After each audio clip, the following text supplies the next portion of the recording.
Hello everyone, welcome again. Today's we have the topic nosocomial infection. Alright, so this is the important topic, and here we can learn about the introduction of nosocomial infection, example of nosocomial infection, how to prevent of nosocomial infection. Alright, तो चलिए हम शुरू करते हैं. First we have the introduction. So what is nosocomial infection? Alright. Have you heard about this?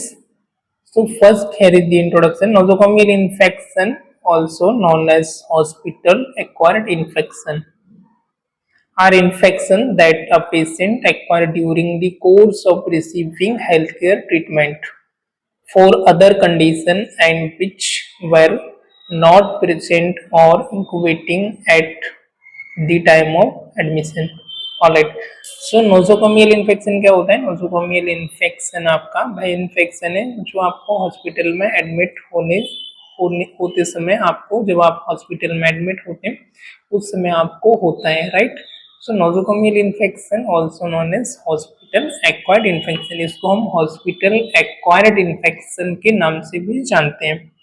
Because क्योंकि जब patient आपका admit होता है तो पेशेंट इस इन्फेक्शन से आपका एडमिट नहीं होता है, किसी एनी अदर इन्फेक्शन, किसी एनी अदर ट्रीटमेंट, किसी एनी अदर कंडीशन को लेकर के वो एडमिट होता है, and what were not present और incubating the same admission, but hospital में रहते हुए उसको ये इन्फेक्शन हो जाता है due to unsterile procedure, aseptic technique से प्रोसीजर को मेंटेन नहीं करना, हैंड हाइजीन प्रॉपर मेंटेन नहीं करना, इस वजह से आपको हो जाता है. वन पेशेंट का इन्फेक्शन अनदर पेशेंट को आपका ट्रांसमिट हो जाता है,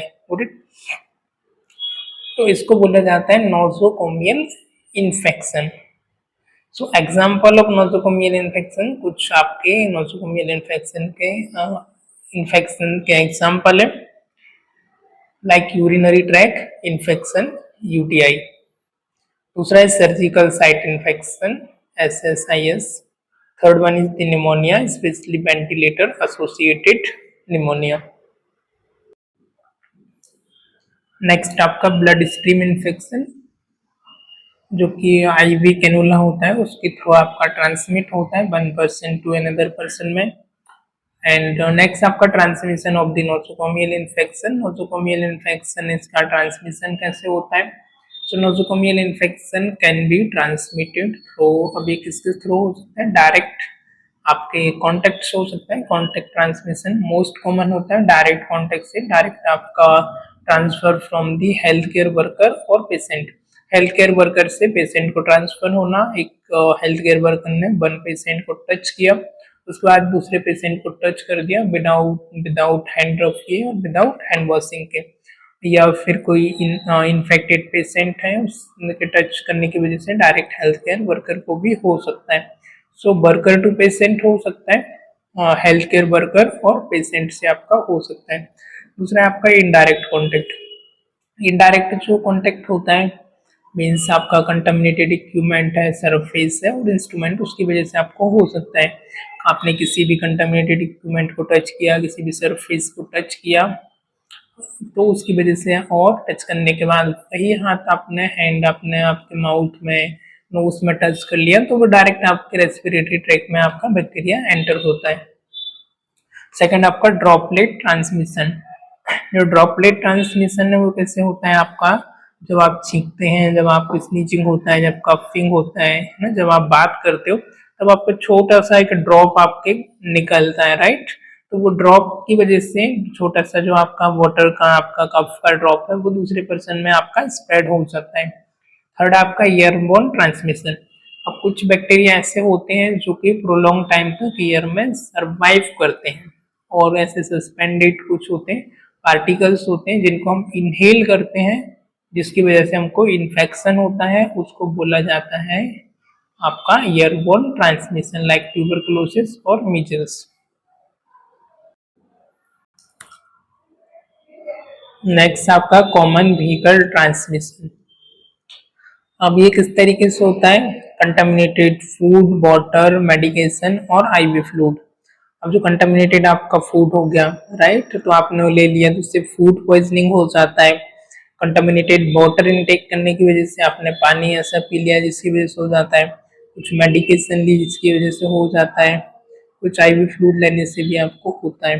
तो this is the common vehicle transmission है जो कि आपका ट्रांसमिट होता है। 5 है आपका vector borne transmission, rare in hospital, ये हॉस्पिटल में थोड़ा सा रेयर होता है, थ्रू आपका इंसेक्ट की वजह से होता है, लाइक मॉस्किटो हो गया, फ्लाइज हो गया, and more common in tropical region, tropical region में ये मोर कॉमन आपका होता है। किस किस होता है, insect like mosquitoes, flies, more common in hospital regions. Next आपका प्रिवेंशन ऑफ नोजोकोमियल इन्फेक्शन, कैसे हम इससे प्रिवेंट कर सकते हैं। So we have maintain the hand hygiene first. Most effective method use of alcohol based hand rub और soap and water. Right, इसमें हम स्टेरिलियम से हैंड को रब करने से या सोप वाटर से, रनिंग वाटर में हैंड रब करने से, राइट, सॉल्यूशन में हम हैंड हाइजीन करके इसको प्रिवेंट कर सकते हैं। सेकेंड है use of personal protective equipment, PP kit का हम यूज करके, जिसमें आपके ग्लव्स है, mask, gown, face shield, right, shoes cover, jacket ना, तो सिचुएशन के अकॉर्डिंग हम इनको यूज करके, वेयर करके हम यूज कर सकते हैं, हम प्रिवेंट कर सकते हैं। थर्ड है sterilisation and disinfection, proper sterilisation of surgical tool and disinfection of surface. अब जिस भी जगह पर आपका इन्फेक्शन है उनको आपको प्रॉपर स्टेरिलाइज करना, सर्जिकल जो भी आप इंस्ट्रूमेंट यूज कर रहे हैं, जो भी ट्यूब यूज कर रहे हैं उनको डिसइंफेक्टेड करना, सरफेस को डिसइंफेक्ट करना, एंड प्रॉपर वेस्ट डिस्पोजल, जो भी वेस्ट है उसको प्रॉपर तरीके से डिस्पोज करना, जैसे कि आपका सार्फ, निडल हो गया, आपका सिरिंजेस हो गया, जो भी आपका बैंडेजेस हो गया, जितना भी हॉस्पिटल एक्वायर्ड वेस्ट है उसको प्रॉपर तरीके से सेग्रीगेट करना और प्रॉपर उसको डिस्पोज करना, ताकि वो किसी अनदर पर्सन को कोई भी इन्फेक्शन कॉज ना करे। 5 आपका आइसोलेशन प्रोटोकॉल, जो भी पेशेंट आपका यूनिवर्सल प्रिकॉशन का है, जैसे कि उसको HIV, एड्स, हेपेटाइटिस, ट्यूबरकुलोसिस, ऐसा डिजीज है जो कि आपका स्प्रेड होता हो, तो उसको आइसोलेट करना, अलग रूम में उसको सेपरेट करना। 6 है minimising invasive procedure, invasive procedure को मिनिमाइज करना जितना हो सकता है। इन्वेसिव प्रोसीजर वो होती है जो कि हम डायरेक्ट ब्लड के कांटेक्ट में आती हैं, जैसे कि limit use and duration of catheters, IV lines and ventilators, right. And 7 is staff education and training, continuous staff को ट्रेनिंग देना, एजुकेशन देना अबाउट इन्फेक्शन प्रिवेंशन के बारे में for all health care worker. 5th one is the universal precaution, standard of precaution. These are a set of infection control practice used to prevent transmission of disease. अब इसमें एक set of practice हैं जिनका हम use कर सकते हैं। कुछ हमारी यूनिवर्सल प्रिकॉशन है, जैसे कि आपका treat all blood and body fluid as potentially infections, wear gloves wear करना, right, when touching blood, body fluid, contaminated surface, use mask and protection during the procedure with risk of spillage, alright. Mask का use करना, eye protection का use करना during any procedure, है ना, hand gloves का use करना, gown का use करना, जो भी पीपी इक्विपमेंट है एज पर कंडीशन आपको यूज करना। Wear gown to protect skin and clothing, skin and cloth को प्रोटेक्ट करने के लिए आपको गाउन को वेयर करना। Use disposable equipment when possible, जब भी पॉसिबल हो डिस्पोजेबल इक्विपमेंट का यूज करना और प्रॉपरली स्टाइल करना यूजफुल वंस को, right.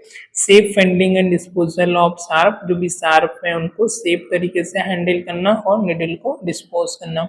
Proper hand hygiene properly maintain करना before and after every patient contact, patient के आफ्टर एंड बिफोर कॉन्टेक्ट में आने के बाद आपको हैंड हाइजीन प्रॉपरली मेंटेन करना। ऑलराइट, तो इतना ही फिलहाल, आई होप आप सभी को समझ आया होगा। और एक्चुअली मुझे थोड़ा सा कफ कोल्ड है, इसलिए मैं थोड़ा सा स्मूथली पढ़ा रहा हूँ, right. So hope you understand.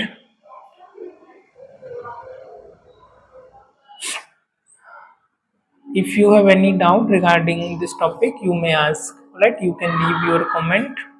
So यहाँ पर हमने लेट्स क्विकली सम अप, हमने नोजोकोमियल इन्फेक्शन के बारे में देखा। नोजोकोमियल इन्फेक्शन आपका क्या है?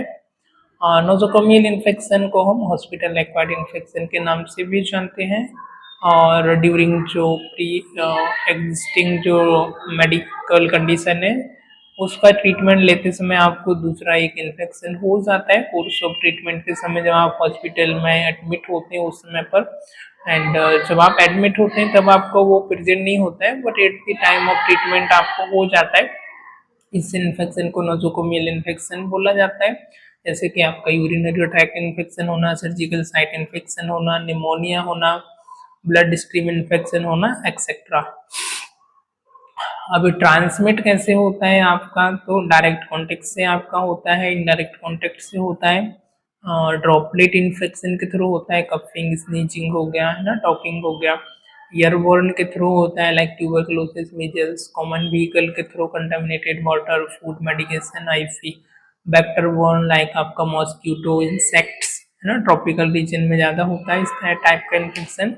कैसे प्रिवेंट कर सकते हैं? तो हैंड हाइजीन मेंटेन करके, पर्सनल प्रोटेक्टिव इक्विपमेंट का यूज़ करके, स्टेराइजेशन एंड डिसइंफेक्शन का यूज़ करके, प्रॉपर वेस्ट को डिस्पोजल करके, पेशेंट को आइसोलेट करके इनकेस किसी को ट्रांसमिटेड इन्फेक्शन है तो, एंड मिनिमाइज इन्वेसिव प्रोसीजर को मिनिमाइज करके, स्टाफ को प्रॉपर एजुकेशन एंड ट्रेनिंग देके, and universal precaution standard use करके हम इसे मैनेज कर सकते हैं।